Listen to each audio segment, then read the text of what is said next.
नमस्कार, मेरा नाम डॉक्टर रजत गुप्ता है और मैं एक बोन कैंसर स्पेशलिस्ट हूँ। As a bone cancer specialist जब भी हम किसी पेशेंट को एडवाइस करते हैं कि आपको एक बायोप्सी की ज़रूरत है, तो आपके मन में काफ़ी सारे सवाल आते हैं, जैसे बायोप्सी क्या होता है, करना क्यों ज़रूरी है, क्या बायोप्सी करने से कैंसर फैल सकता है, बायोप्सी की रिपोर्ट कितने दिन में आएगी, एक्सेट्रा। सो बायोप्सी से जुड़े जितने भी सवाल हैं उनको आंसर करने के लिए हमने 4 वीडियोज़ की एक सीरीज़ बनाई है, जिसमें बायोप्सी से जुड़े सारे सवालों के मैं जवाब दूंगा। ये वीडियो एवरी वीक पोस्ट होगा, ताकि आप किसी वीडियो को मिस ना करें। तो आप इस चैनल को सब्सक्राइब कर लें, और अगर आपको वीडियो ठीक लगा, अगर आपको लगता है कि आपको इस वीडियो से आंसर्स मिले हैं, तो आप इस वीडियो को शेयर ज़रूर करें, ताकि किसी बोन कैंसर पेशेंट को इससे फ़ायदा हो। तो चलिए आज का वीडियो शुरू करते हैं। तो सबसे पहले जानते हैं कि आखिर बायोप्सी क्या होता है। सो बेसिकली बायोप्सी में हम खराब हुई हड्डी का एक टुकड़ा लेते हैं और उसको टेस्टिंग के लिए एक पैथोलॉजिस्ट के पास भेजते हैं, जो कि खराब हुई हड्डी के टुकड़े को माइक्रोस्कोप में एनालाइज करता है और हमें फिर रिपोर्ट बना के देते हैं कि आखिर ये कौन सा ट्यूमर है या कौन सा बोन कैंसर है। तो बात उठती है कि आखिर बायोप्सी करना इतना ज़रूरी क्यों है, ये सबसे इंपॉर्टेंट टेस्ट क्यों है बोन कैंसर के डायग्नोसिस में। तो इसको आप एक उदाहरण से समझिए। मान लीजिए कि आप बाजार में कुछ टेप लेने गए, तो ऑब्वियसली बात है जो दाग वाले सेब होंगे उसको आप छोड़ देंगे और जो अच्छा सेब होगा उसको आप लेंगे। लेकिन ये जरूरी नहीं है कि जो सेब आपको बाहर से अच्छा नजर आ रहा है वो अंदर से भी उतना ही अच्छा हो। कई बार ऐसा भी होता है कि बाहर से अच्छा दिखने वाला सेब अंदर से बिल्कुल काटने पे पता चलता है कि बिल्कुल गला हुआ है। इसी तरह से जो भी बोन ट्यूमर्स हैं या बोन कैंसर्स हैं, जब तक हमें उनको अंदर से कोई टिश्यू लेके उसको टेस्ट ना किया जाए, तक हम उसका ट्रू कैरेक्टर नहीं पता कर पाएंगे। तब तक हम यह नहीं जान पाएंगे कि वो एक्चुअली कौन सा ट्यूमर है, उसका ग्रेड क्या है, उसका नाम क्या है, उसका सब टाइप क्या है, वो हमारी बॉडी को कैसे हार्म कर सकता है। और ये सब बातें जाने बिना हम ये नहीं डिसाइड कर पाएंगे कि हमें उसका क्या ट्रीटमेंट करना है। So biopsy is the most important test for diagnosis of any bone tumour और बोन कैंसर।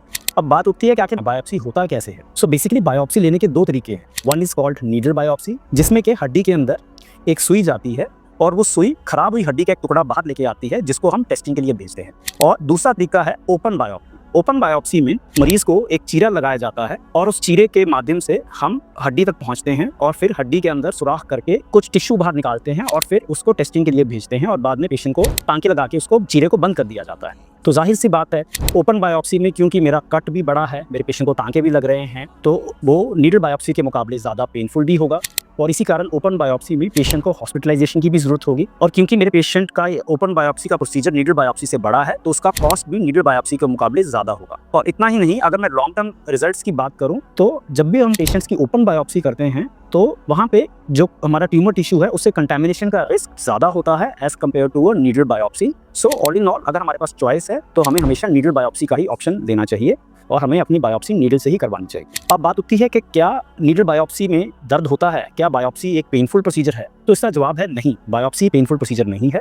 जब भी पेशेंट को बायोप्सी की जाती है तो मरीज को या तो उस जगह को सुन कर दिया जाता है या मरीज को थोड़ी देर के लिए बेहोश कर दिया जाता है, जिससे कि पेशेंट को बायोप्सी के बारे में पता ही नहीं चलता कि उसका सैंपल एक्सट्रैक्ट हो रहा है, उसका हड्डी का टुकड़ा लिया जा रहा है। एक अगला सवाल आता है कि आखिर बायोप्सी की रिपोर्ट कितने दिनों में आती है। तो यह जानने के लिए कि बायोप्सी की रिपोर्ट कितने दिन में आती है, हमें यह समझना होगा कि बायोप्सी की रिपोर्ट आने की प्रक्रिया क्या है। तो बेसिकली जैसे ही आपका सैंपल लिया जाता है, उसको फिर कुछ केमिकल्स में रखा जाता है और उसके बाद उसमें कुछ केमिकल से उसका कैल्शियम निकाला जाता है, उसकी स्लाइड्स बनती हैं, फिर उन स्लाइड्स को स्टेन किया जाता है और उसके बाद उस स्लाइड्स को पैथोलॉजिस्ट के पास भेजा जाता है, जो कि उसे देख के उसकी रिपोर्ट बनाते हैं। तो ये सैंपल हार्वेस्टिंग से लेकर रिपोर्टिंग तक की जो पूरी टाइम फ्रेम है वो रफली 5 to 7 डेज में कंप्लीट होता है। कुछ पेशेंट्स में हमें एक स्पेशल टेस्ट की जरूरत होती है, जिसे हम कहते हैं इम्यूनोहिस्टोकेमिस्ट्री। तो उस केस में पेशेंट को एडिशनल 1 to 2 डेज का टाइम और लग सकता है। तो ऑल इन ऑल पेशेंट को 5 to 7 डेज या 7 to 9 डेज के अंदर रिपोर्ट आ जाती है बायोप्सी की। सो जब भी हम पेशेंट को कहते हैं कि आपको बायोप्सी की जरूरत है और आपको 7 डेज लगेंगे, तो बड़ा कॉमन सा सवाल है कि कहीं ये 7 दिनों में मेरा कैंसर बढ़ तो नहीं जाएगा।